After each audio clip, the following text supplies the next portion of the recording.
xibaar yu wér te wóor ca tàng ba abonnez-vous pour ngeen di mën di jot suñuy vidéo. mbégte ak bànneex la ñuy am yéen ñi nga xam ne yéen a ñuy bàyyi xel ci chaîne bile di Buzz 221 HD ni ñu koy defee saa su ne rek di leen indil ay xibaar la ci gën a fës nag ñu daal di wax ci DPG bi nga xam ne nag kii di premier ministre bu Sénégal Ousmane Sonko fas yéene na ko amal le 27 décembre 2024 bi la nga xam ne nag moom la ñu daal di dëtmal ginnaaw bi nga xamee ne nag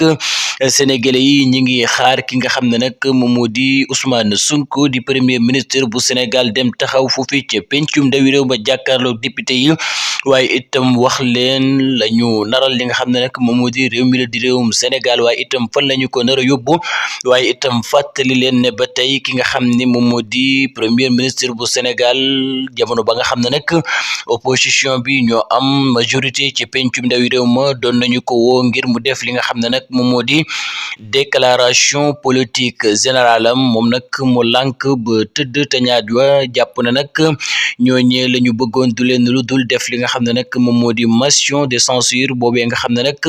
bëggoon nañu ko teg ko ci kaw gouvernement ki nga xam ne nag moom moo di Ousmane Sonko mu mel na rek jamono ji Ousmane Sonko décidé na dem ca pencum ndawi réew mu Sénégal jàkkaarloog ñi nga xam ne nag ñoom ñoo di député ya le 27 décembre bi la nga xam ne nag moom la ñu daal di dëtmal la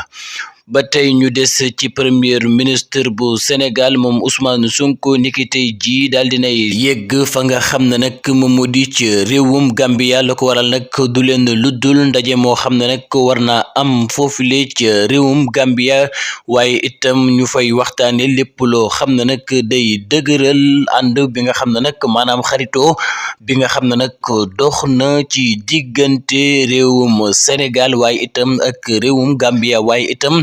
dana fa fas yéene amal li nga xam ne nag moom moo di ay visitam moom premier ministre moo daal di dem foofu ci réewum Gambia.